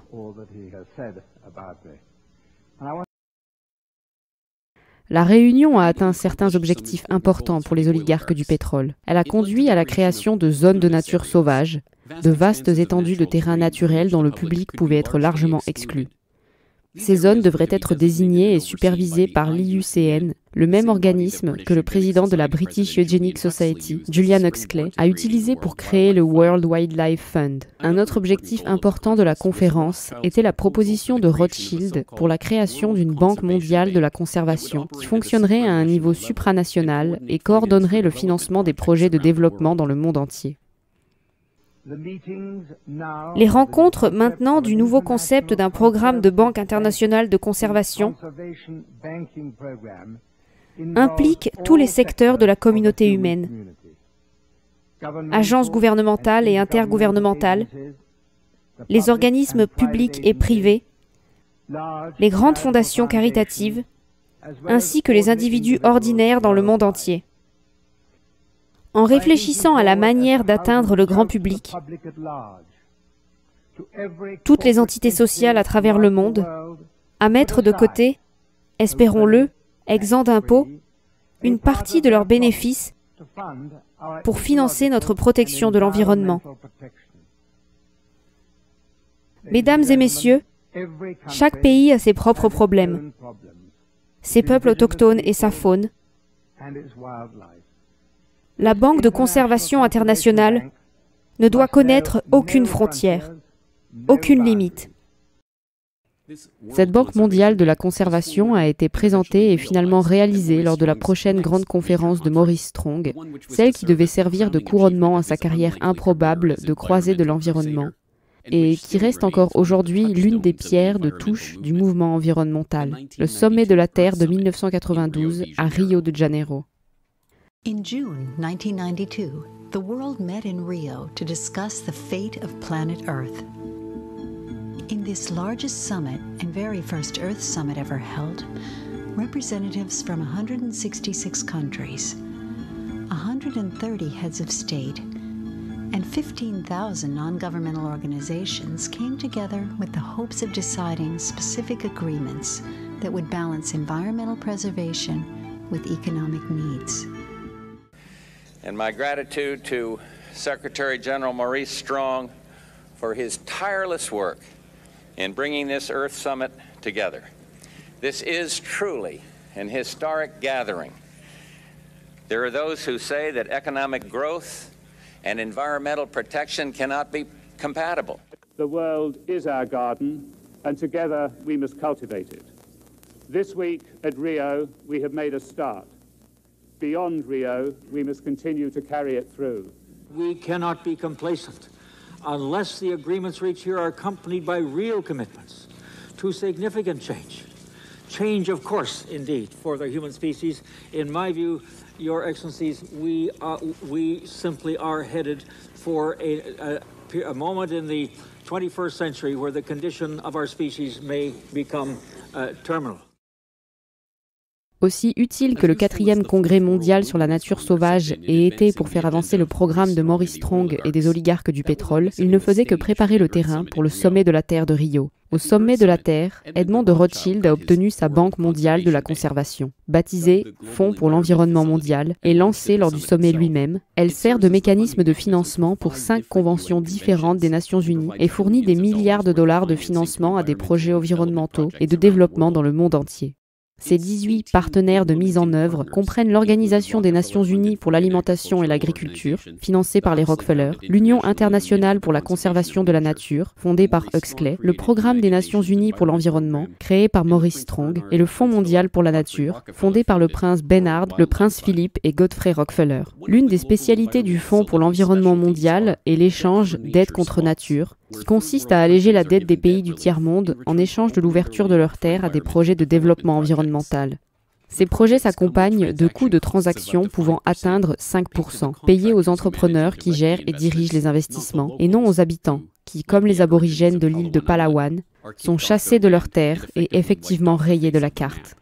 Le sommet de la Terre a également donné naissance à la Convention cadre des Nations Unies sur les changements climatiques, l'organe auquel le groupe d'experts intergouvernemental sur l'évolution du climat remet ses rapports. Généralement considérés comme des organismes neutres et non gouvernementaux qui ne s'appuient que sur la science et les preuves, la UNFCCC et le GIEC sont contraints par les conditions que Maurice Strong leur a imposées de ne livrer qu'une seule conclusion. L'humanité est responsable du changement climatique. Lorsqu'ils ont créé le groupe d'experts intergouvernemental sur l'évolution du climat, Maurice Strong, dont nous devrions beaucoup parler, a rédigé les termes de référence. Et le premier terme de référence était la définition du changement climatique. Et il l'a limité délibérément aux seules causes humaines du changement climatique. Bien sûr, cela a limité toutes les causes naturelles et la variabilité naturelle, ce qui explique pourquoi il ne se penche pas sur des choses comme le soleil et tout un tas d'autres questions. Il a ensuite limité encore plus dans un autre mandat. Il a divisé en 3 groupes de travail. Il y avait le groupe technique, le groupe de travail 1, qui a rédigé le rapport scientifique et qui comptait 600 des 2500 personnes. Les 1500 autres personnes faisaient partie du groupe de travail 2 et 3. Ils étaient sans importance, car ils devaient accepter les conclusions du groupe de travail 1, qui étaient déjà limitées par leurs termes de référence. Quelles que soient leurs conclusions, les groupes de travail 2 et 3 ont alors dit « Ok, vous nous dites que le climat va se réchauffer. Nous l'acceptons comme un fait. C'est là que vous entendez toutes ces histoires de fonte des glaces, d'élévation du niveau de la mer, etc.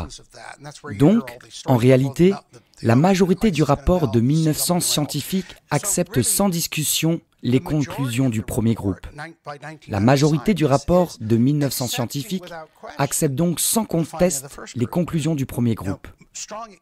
Maintenant, Strong restreint encore plus la portée de ce rapport, car ils ont ensuite déclaré « Ce rapport ne doit pas être utilisé pour la politique ».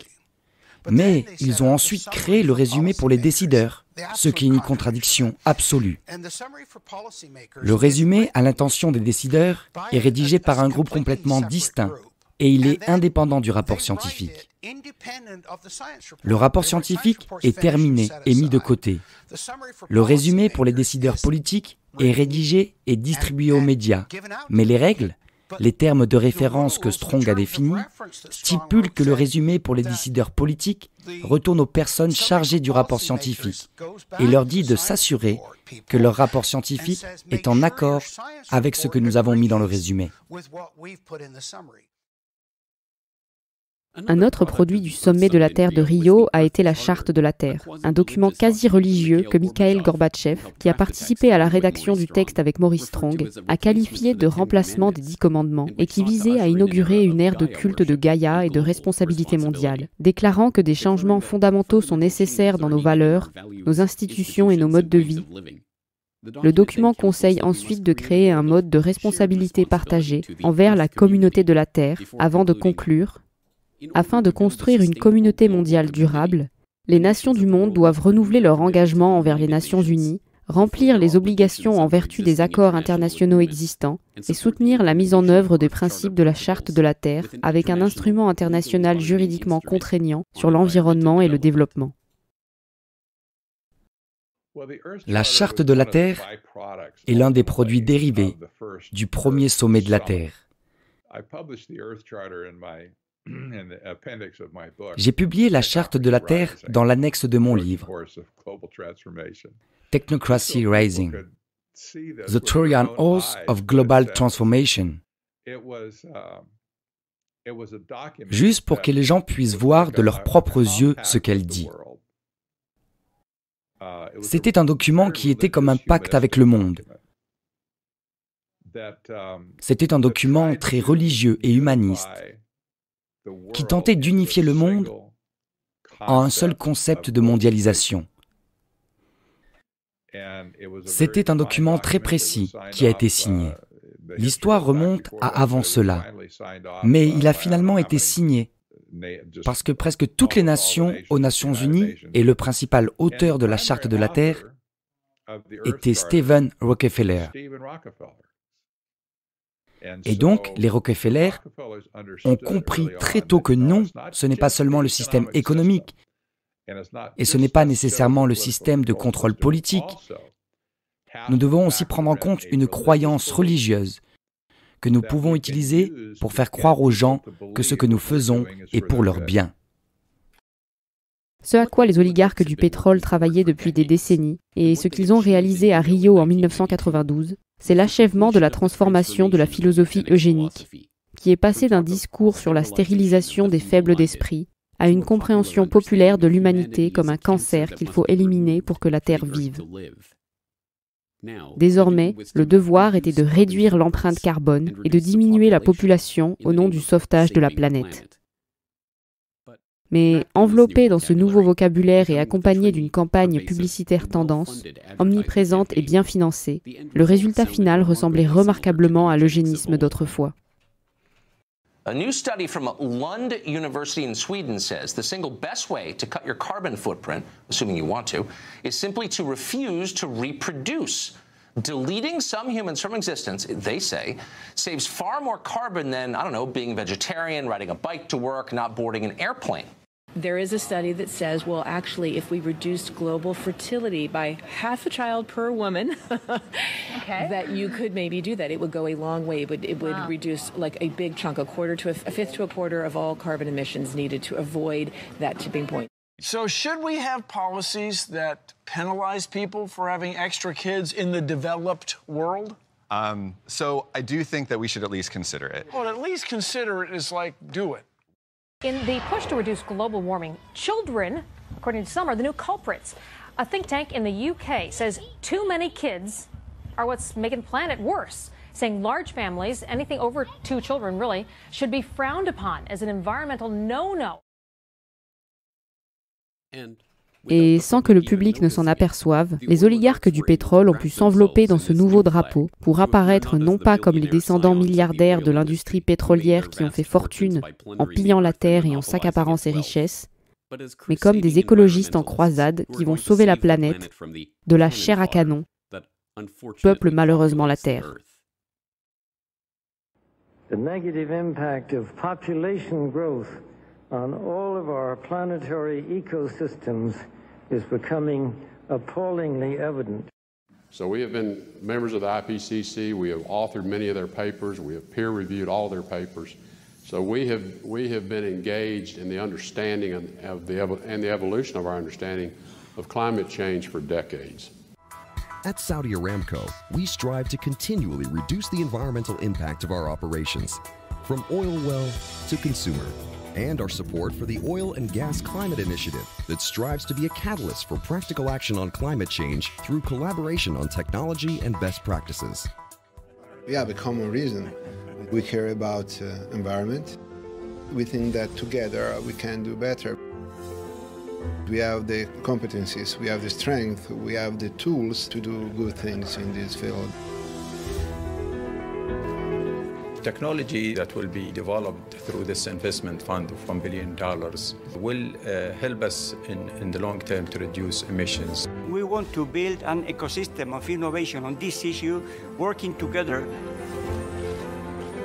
Putting our forces together, we can bring pragmatic and concrete solutions. Et même aujourd'hui, les masses indignées par le carnage causé par Big Oil sont satisfaites de voir cette indignation dirigée par les mêmes oligarques du pétrole auxquels elles cherchent à s'opposer.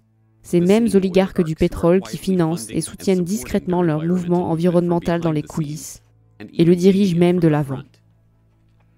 La famille Rockefeller a fait les gros titres en se désinvestissant complètement du pétrole en 2016.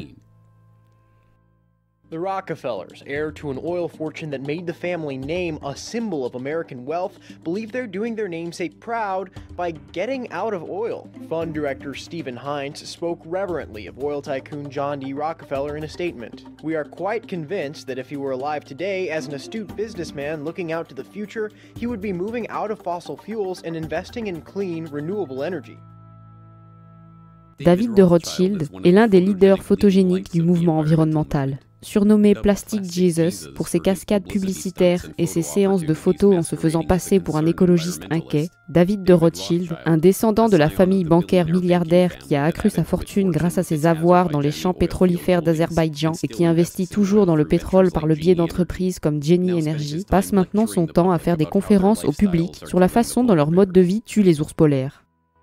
We have to start spending money, fast on the solutions that we have in hand to try and help these countries which are already seeing the effects of climate change today and seeing the effects of our consumption, basically. Le prince Charles ne mâche pas ses mots sur le sujet du réchauffement climatique, avertissant ses fidèles sujets que s'ils ne serrent pas la ceinture et ne vivent pas plus humblement, ils provoqueront la fin du monde. Ladies and gentlemen, the battle against climate change is surely the most defining and pivotal challenge of our times. We cannot ignore the symptoms and should act now to restore the health of the planet before it is too late. This, of course, will require an unprecedented transformation of our communities, societies and lifestyles, all predicated on the move to a low-carbon and circular economy. Les bases ont été posées pour ce que ces oligarques du pétrole appellent l'ère post-carbone. Il ne s'agit plus du pétrole. Il n'en a jamais été question. Il s'agit du contrôle.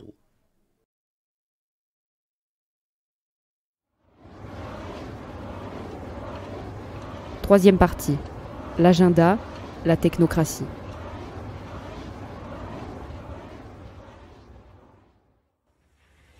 Now, to this complete cycle for the world, to give you a time scale on that, bear in mind that started in 1857. And so here's where we were about 3 or 4 years ago. This was proved reserves in here, which would add up to about here. And the estimated peak would occur about 1995, and we go into the decline. That middle 80% again is a spread from the 60s, the late 60s, up till a little over 20, beyond 2020, or it's computed out here about 56 years. That assumes an orderly evolution. That says that a child born, say, within the last 10 years will probably see the world consume most of its oil if he lives a normal life. In his lifetime. Aujourd'hui, Marion King Hubbert est toujours connu comme le chercheur de Shell Oil qui s'est fait connaître dans les années 1950 pour avoir prédit que les États-Unis atteindraient leur pic de production du pétrole en 1970 et que la quasi-totalité des réserves de pétrole de la planète serait épuisée en 2020. Cette théorie du pic pétrolier, encore parfois appelée le pic de Hubbert, était, comme tout ce qui est généré par Big Oil, un mensonge bien ficelé, conçu pour habituer le marché à une pénurie artificielle et maintenir ainsi les prix du pétrole élevés. La prédiction de Hubbert ne reposait sur aucune donnée empirique provenant du champ pétrolifère, mais s'appuyait sur les suppositions erronées de Hubbert concernant les réserves du pétrole restantes et utilisait un outil heuristique pour modéliser la production. Comme l'a reconnu des années plus tard Kenneth D. Fayes, protégé de Hubbert et collègue de Shell Oil, les méthodes numériques que Hubbert a utilisées pour faire sa prédiction ne sont pas claires comme de l'eau de roche.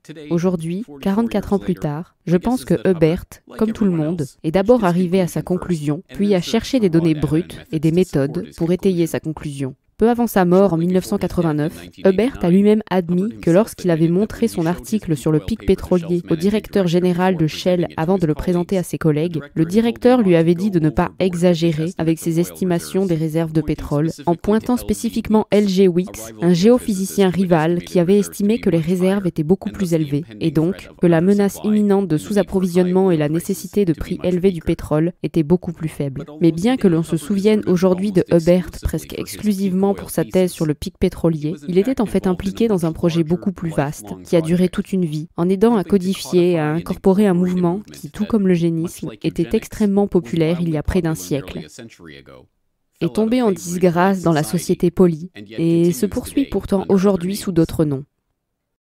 Ce mouvement s'appelait technocratie. Hello, I'm Arvid Peterson, and this is the first of a two-part presentation on technocracy, an alternative social system. These programs are not intended to entertain or amuse you, nor are they meant to scare you. We are making a new approach. It is not political, financial, philosophical, legal, religious, or moral. It is a technological approach. Technocracy is the scientific answer to America's social problems. And technocracy is a new design for social operation that is based upon science. It is the vehicle by which we can move into a new era for better living. La technocratie s'est présentée comme un mouvement social une philosophie, une solution scientifique aux problèmes politiques et économiques, et une nouvelle façon d'ordonner le monde.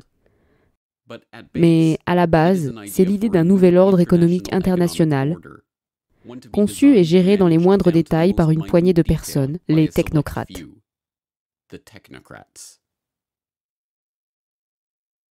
La technocratie a été définie très succinctement en 1938 par leur propre publication, The Technocrats Magazine.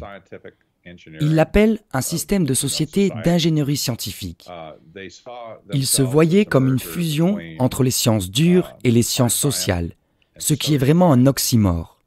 La science sociale n'est pas vraiment une science à mon avis, mais ils y croyaient.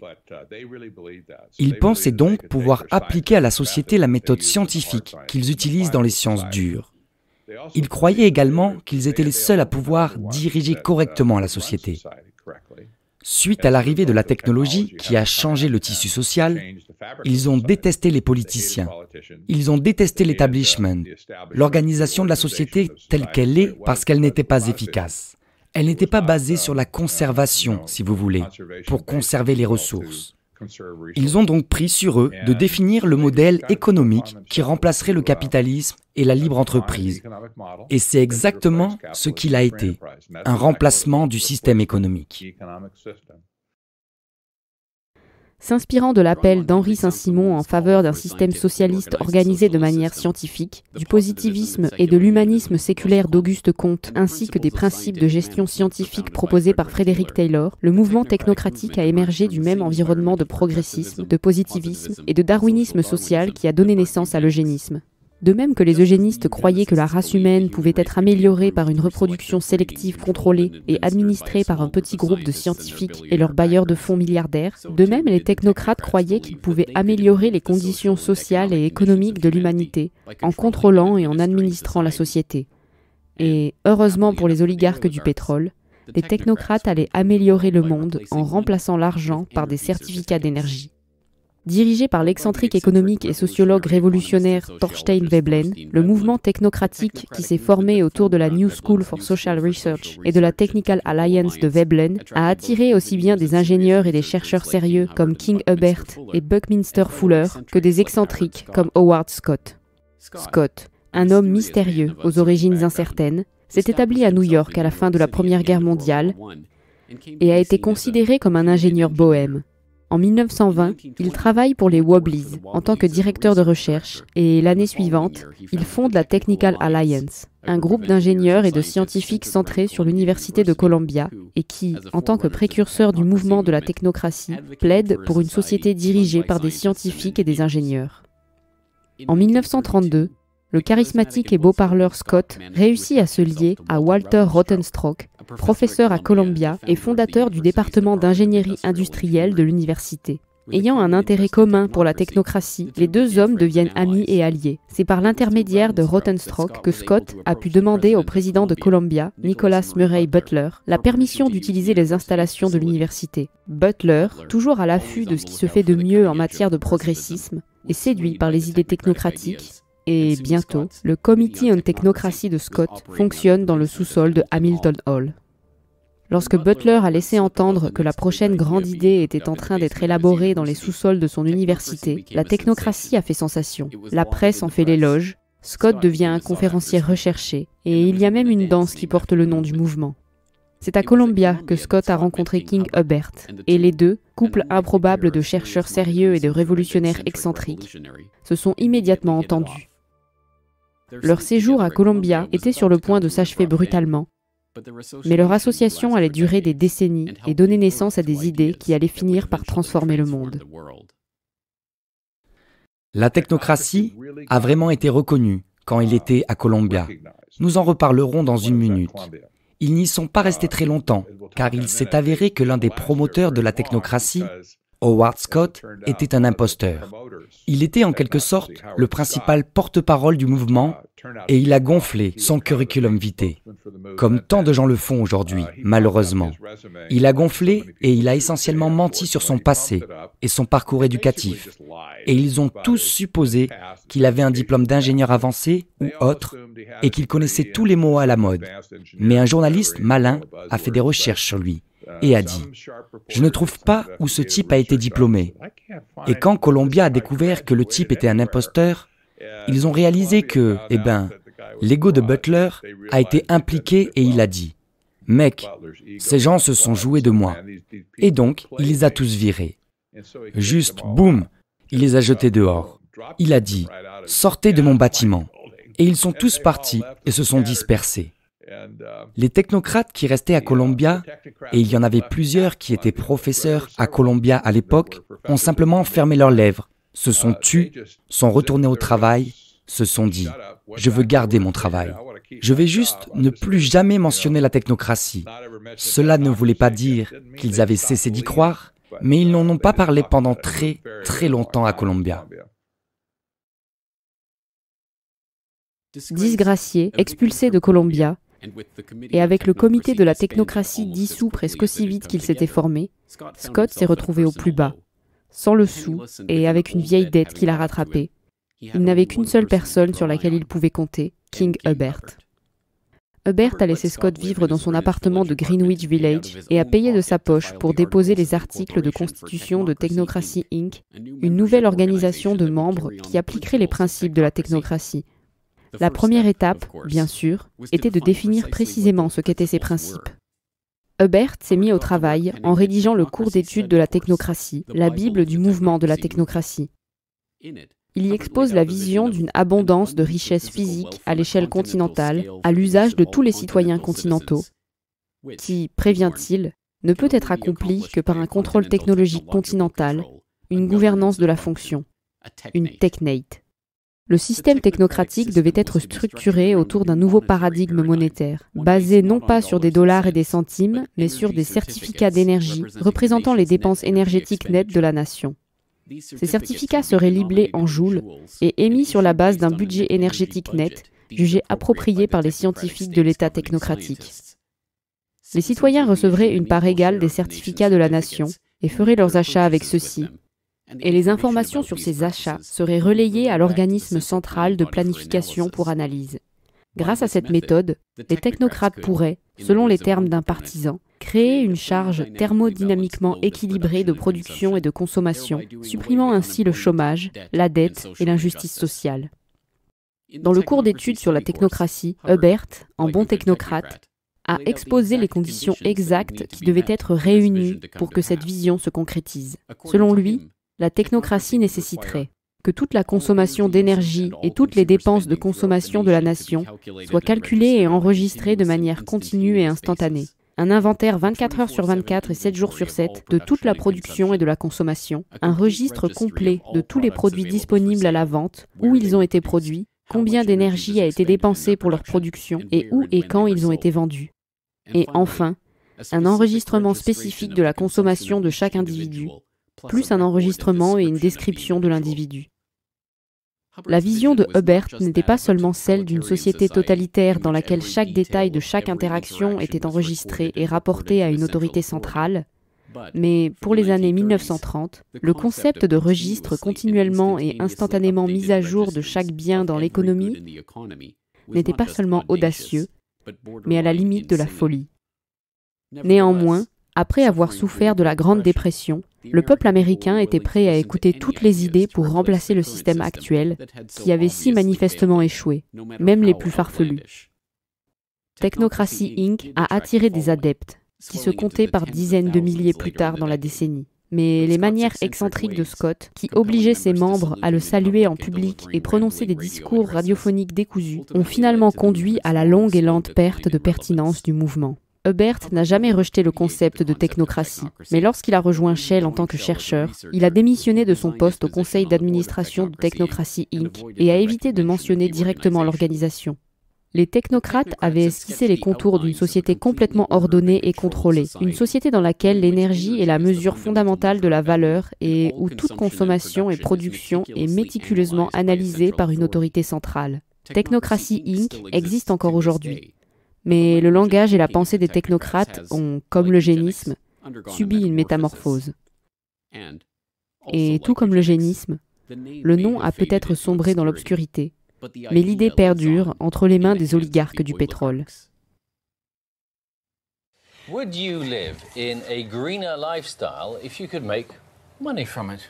That may be possible if a government proposal for personal carbon emissions allowances is implemented under the scheme. Everyone in the UK would be allocated an annual carbon allowance. Stored electronically, rather like a supermarket loyalty card, points would be deducted every time we buy or use non-renewable energy. For example, using electricity to power appliances in the home. Or travelling somewhere by plane. Or even buying petrol for your car on the forecourt. Now, any points left over could then be sold back to a central bank. Are you still with us? And people who need more, like motorists who had used their allocations, could then pay for a top-up. Rationnement carbone, commerce du carbone, taxes sur le carbone, plafonnement et échange. De même que les technocrates d'antan envisageaient un nouvel ordre économique basé sur l'énergie et régi par les diktats des scientifiques et des ingénieurs, de même cette forme moderne de technocratie envisage un ordre économique dans lequel l'énergie est budgétisée, tarifée et échangée par des groupes intergouvernementaux de scientifiques et la caste politique qui se développe autour de ces institutions. The Environmental Protection Agency is not a frivolous agency. It is created to, yes, to regulate carbon dioxide emissions. And I have been saying to the West Virginia Coal Association, which for the most part doesn't believe in climate science. They don't believe there's a climate problem. And I have been saying to them for a number of years that that's wrong, in my judgment. The science is true. The science is unequivocally true. And that there is a price to carbon in their future. I said this a couple of months ago. There's a price to carbon in their future. But I believe that the cap and trade approach is the essential first step, partly because it is the only basis upon which we can envision a truly global agreement, because it's very difficult to imagine a harmonized global tax. A carbon tax or any other way of putting a carbon price is actually, from an economic point of view, the most effective and efficient way to do this. Okay, you can regulate and you can do, all kinds of things, but nothing is as strong a market signal to the private sector as a carbon price, whether that be a carbon tax or whether it be a cap and trade, which is what California is doing, or any of the other measures that ultimately give you a carbon price. But that is the simplest, cleanest, most powerful signal. So if that's possible, I'm with you. Ces mesures sont vendues au public comme un moyen de pénaliser les grands intérêts pétroliers qui ont passé le siècle dernier à monopoliser les ressources clés du monde et à piller la terre dans la poursuite du profit. Ce qu'ils ne comprennent pas, parce que cela a été délibérément occulté, c'est que ce sont ces mêmes intérêts qui ont contribué à la création de ces régimes en premier lieu. It's my understanding that back in 1997, when you were vice president, Enron's CEO, Ken Lay, was involved in discussions with you at the White House about helping develop this type of policy, this trading scheme. And is that accurate? Is it inaccurate? It's been reported. I don't know, but I met with Ken Lay, as lots of people did, before anybody knew that he was a crook. Right, and clearly you can see why so many of us are concerned about this type of cap-and-trade energy tax that would be literally turning over this country's energy economy. I didn't know him well enough to call him Kenny Boy. Well, but you knew him well enough to help devise this trading scheme. Au début des années 1990, Enron, la société texane de commerce d'énergie disgracieuse qui s'est avérée être une fraude totale, a été le fer de lance du programme de plafonnement et d'échange de 20 milliards de dollars de l'EPA pour le dioxyde de soufre, devenant rapidement le plus grand négociant sur le marché. Dans la foulée, la société, dirigée par Ken Lay, a commencé à faire pression sur l'administration Clinton et en particulier sur le vice-président Al Gore pour créer un marché similaire pour le dioxyde de carbone, contribuant généreusement à des groupes environnementaux tels que Nature Conservancy, dont le Climate Change Project plaidait en faveur de restrictions des émissions de carbone. Enron a ensuite engagé Christopher Horner, ancien membre du personnel de la commission de l'environnement du sénateur Joe Lieberman, pour faire pression en faveur d'un traité international qui limiterait les émissions et permettrait l'échange de droits d'émission. Ils ont été rejoints dans cette quête par Goldman Sachs, la tristement célèbre banque d'investissement de Wall Street, connue aujourd'hui pour la porte tournante entre la firme et le Trésor américain, qui a aidé à établir le Chicago Climate Exchange comme première plateforme nord-américaine d'échange de droits d'émission. En 2004, Al Gore,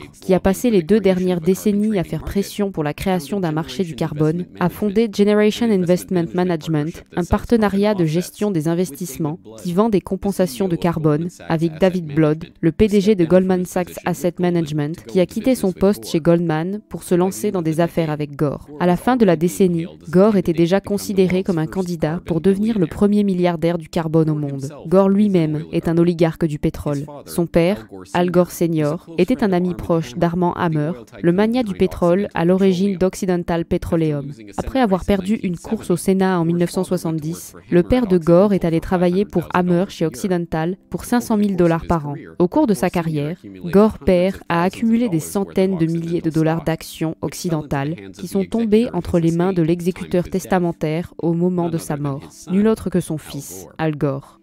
Le lien avec Occidental ne s'arrête pas là. Découvrant du minerai de zinc sur leur domaine du Tennessee, Hammer a acheté les terres des Gore et leur a revendu avec une revendication sur les droits miniers, assortie d'un paiement annuel de 20 000 $ qui est également revenu à Gore après la mort de son père.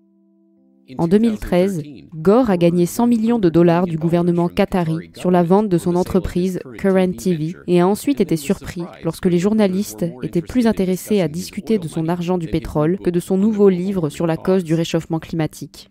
Mais l'histoire de Gore n'est qu'un exemple d'un phénomène plus vaste.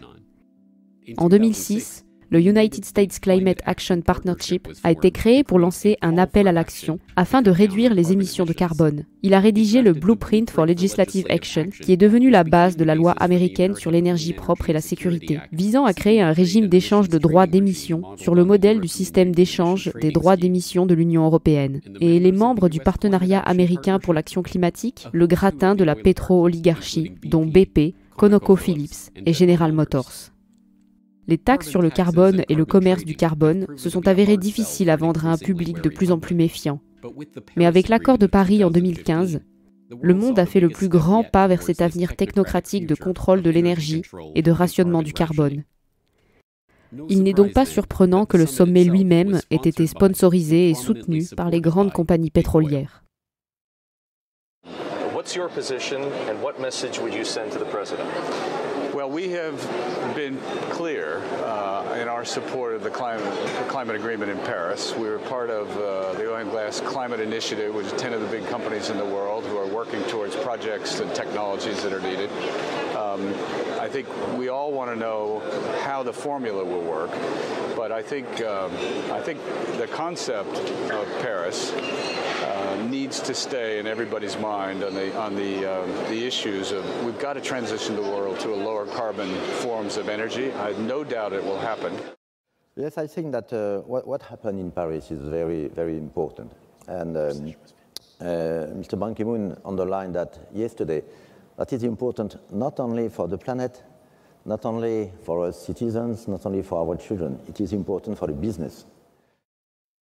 Mais l'utilisation de l'énergie comme nouvelle métrique de la valeur pour l'économie post-carbone n'est qu'un élément de la vision néo-technocratique. Lorsque Hubert a rédigé son cours d'études sur la technocratie, il a clairement indiqué que la technocratie ne pouvait se concrétiser sans une surveillance 24 heures sur 24 et 7 jours sur 7 de toute l'utilisation de l'énergie et un flux continu de données sur tous les biens produits et consommés par la société. Mais alors que dans les années 1930, un tel système devait sembler être un délire, aujourd'hui, il est déjà mis en œuvre.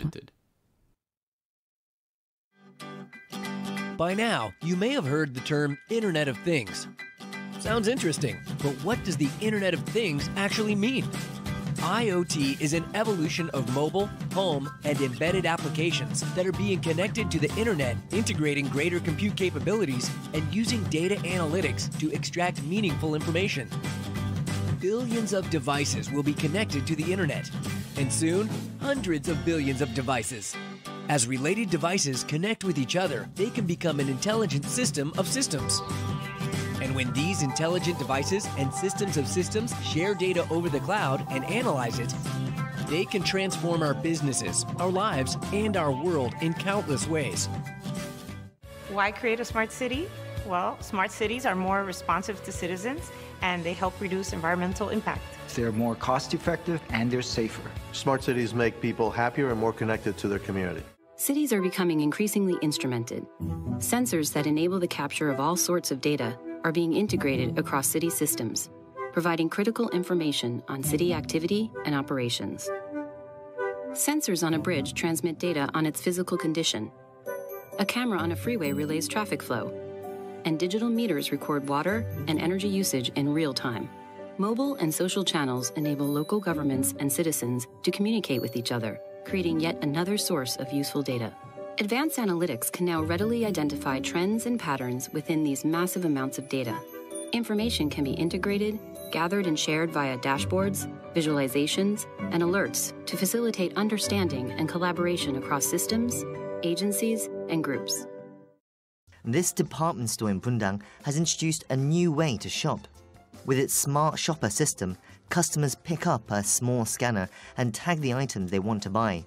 It eliminates the hassle of having to carry heavy items in a shopping basket, not to mention the hassle of having to get them home.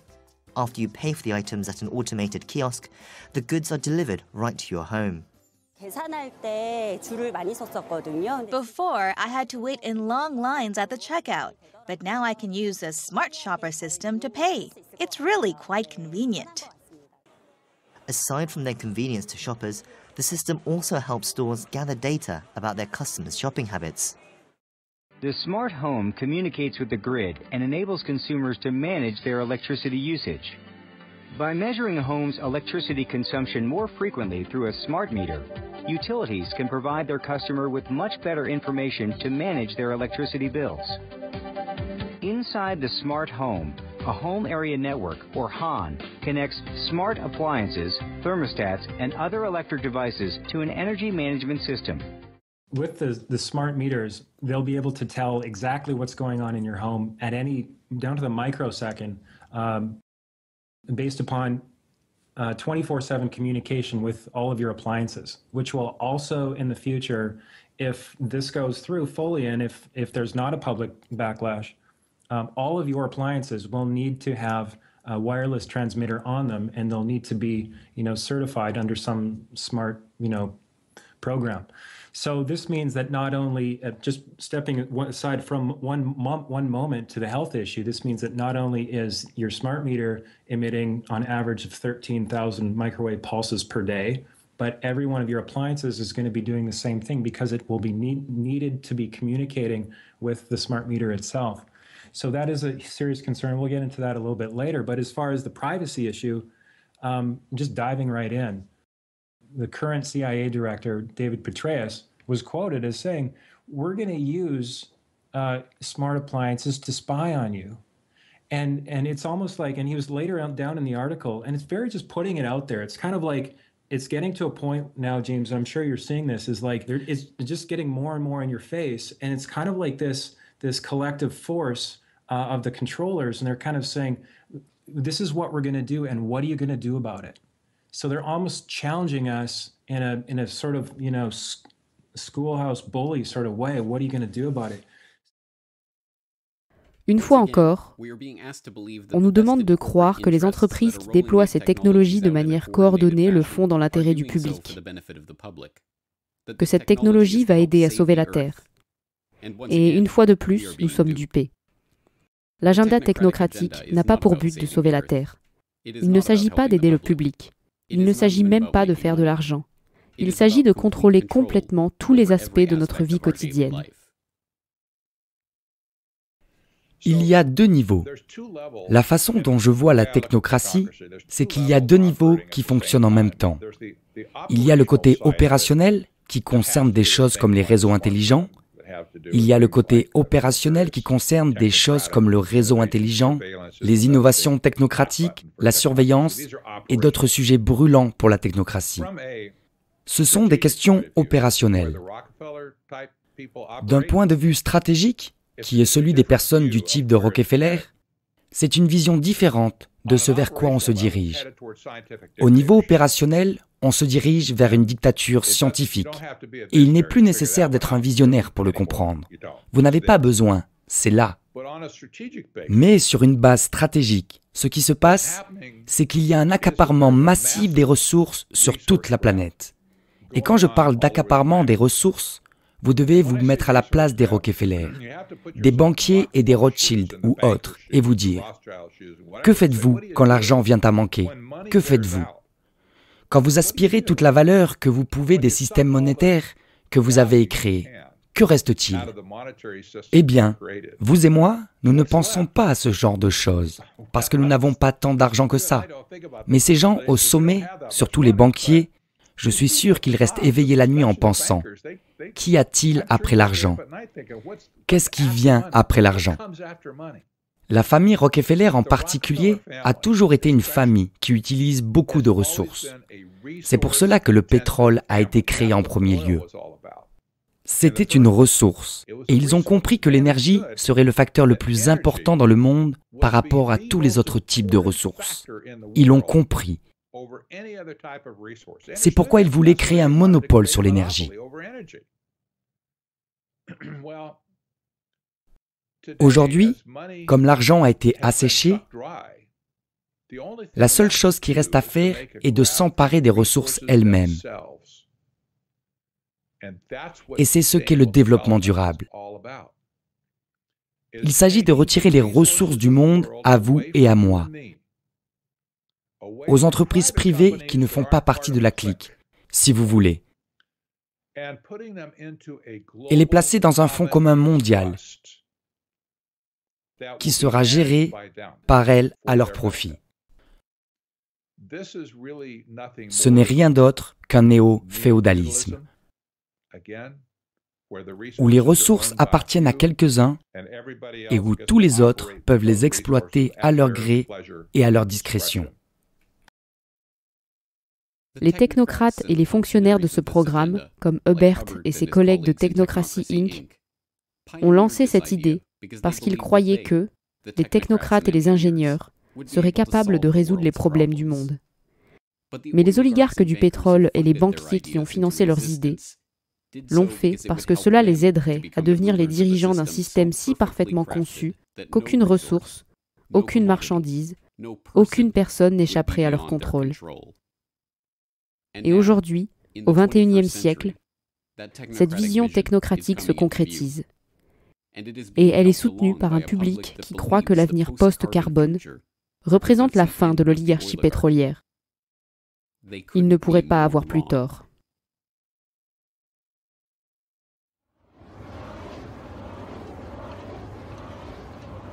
Conclusion.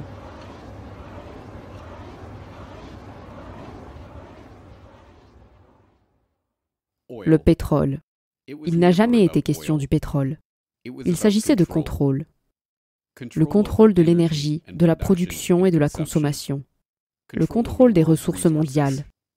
Du contrôle de la population. Le contrôle de l'humanité elle-même. Tout ce que l'élite met en avant n'est rien de plus qu'un prétexte pour ce qu'elle recherche depuis le début. Ainsi, comme je l'explique dans Tragédie et Espoir 101, j'aborde le concept de l'élite qui cherche à dominer toutes les parties habitables du monde et qui ne veut pas s'en assurer pour pouvoir ensuite se le faire retirer. Ils trouvent donc des prétextes qu'ils peuvent vendre à la fois au public et à la classe administrative pour justifier ce qu'ils essayent de faire, ce qu'ils doivent faire. Qu'il s'agisse de l'hystérie du réchauffement climatique, de la technocratie, de l'agenda 2030 ou de l'eugénisme, Il y a un point commun à tout cela. Et ce point commun est le désir de consolider et d'exercer un pouvoir coercitif. Dans le cas de l'eugénisme, il s'agit du désir de consolider et d'exercer le pouvoir ultime, c'est-à-dire le pouvoir de décider qui va vivre ou mourir, qui sera autorisé à exister dans le patrimoine génétique à partir de maintenant. Le tableau est sombre. Et d'autant plus sombre que tant de gens ont été dupés en croyant que l'agenda ultime des oligarques du pétrole, un agenda de contrôle technocratique, de micro-gestion de nos vies quotidiennes, et finalement d'élimination de la chair à canon du patrimoine génétique, est en fait dans leur propre intérêt. Les oligarques du pétrole, cachés derrière leur écran de fumée de développement durable et d'économie post-carbone, sont plus près que jamais d'atteindre leur véritable objectif, de contrôle total. Mais si le peuple périt par manque de connaissance de cet agenda, alors la compréhension est le premier pas vers la solution. Il est difficile de combattre un ennemi que l'on ne connaît pas ou que l'on ne voit pas. À mon avis, le plus gros problème du monde actuel est que les gens n'ont aucune visibilité sur cette question. Ils ont tellement bien couvert leurs traces que personne ne peut les voir. Comment pouvez-vous combattre un ennemi que vous ne connaissez pas? Je pense que le célèbre général chinois Sun Tzu a soulevé cette question il y a des centaines d'années. On ne peut pas combattre un ennemi que l'on ne connaît pas. Il faut d'abord reconnaître qui est l'ennemi. Eh bien, Big Oil a conquis le monde parce que l'objectif est la monopolisation de toutes les ressources de la planète et pour atteindre cet objectif, vous devez monopoliser les aspects énergétiques des gens sur la planète. Mais vous devez également contrôler la nourriture, l'énergie réelle pour les êtres humains dont vous voulez contrôler l'énergie. Si vous contrôlez ces deux aspects, la révolution verte et la révolution génétique, alors vous êtes en mesure de contrôler la planète entière, toutes les ressources qu'elle contient, et d'éteindre la liberté pour le reste de l'histoire. Donc, comment Big Oil a conquis le monde a déjà été fait dans un film. La raison pour laquelle Big Oil a conquis le monde a à voir avec la complexité du contrôle des populations, pas pour l'argent, car ce sont des gens qui impriment de l'argent à partir de rien et nous le font payer. Il s'agit donc d'une étude du pouvoir. Alors, pourquoi voulait-il nous faire ça à nous autres? Parce qu'il le pouvait et parce que nous étions tolérants jusqu'à présent et que nous n'avons pas résisté suffisamment pour que cela s'arrête. C'est donc là que nous nous trouvons aujourd'hui, s'informer sur l'histoire afin de pouvoir tracer notre route dans le futur, pour tracer une route et arriver à un endroit qui ressemble à la liberté cognitive, la liberté physique et la justice pour tous. Big Oil, Big Pharma, le génie génétique, la révolution verte, le mouvement environnemental, l'eugénisme, la technocratie. Pas une personne sur 1000 ne peut détailler le développement historique de ces idées, ni les personnes et l'agenda qui les relient. Mais si vous avez regardé ce documentaire, vous êtes maintenant cette personne sur 1000. La question est, qu'allez-vous faire de cette information? Alors que la quête de contrôle total des oligarques du pétrole apparaît au grand jour, il est difficile de se rappeler que tout a commencé il y a un siècle et demi avec Devil Bill Rockefeller, un vendeur d'huile de serpent à 2 balles, toujours en fuite devant le dernier groupe qu'il a réussi à escroquer. D'une certaine manière, rien n'a changé, si ce n'est l'ampleur de l'escroquerie et le nombre de clients qui sont tombés dans le panneau. Mais maintenant que vous connaissez l'huile de serpent qui est donnée en pâture au public, la seule question qui compte vraiment est la suivante. Allez-vous la boire? Un grand merci à James Corbett pour le travail remarquable derrière ce documentaire. Si vous n'avez pas vu la partie 1, je vous conseille de la visionner afin de mieux comprendre la construction de l'Empire du pétrole. Vous avez dans la description un lien vers le transcript, avec toutes les sources afin de pouvoir vérifier. Merci à tous d'avoir visionné en entier ce documentaire, primordial pour mener à bien notre lutte. Parlez-en autour de vous, partagez-le téléchargez-le et diffusez-le. Un grand merci également à tous ceux qui me font ponctuellement et régulièrement des dons, ce qui me permet de continuer à traduire des vidéos tous les jours. Prenez soin de vous et à bientôt.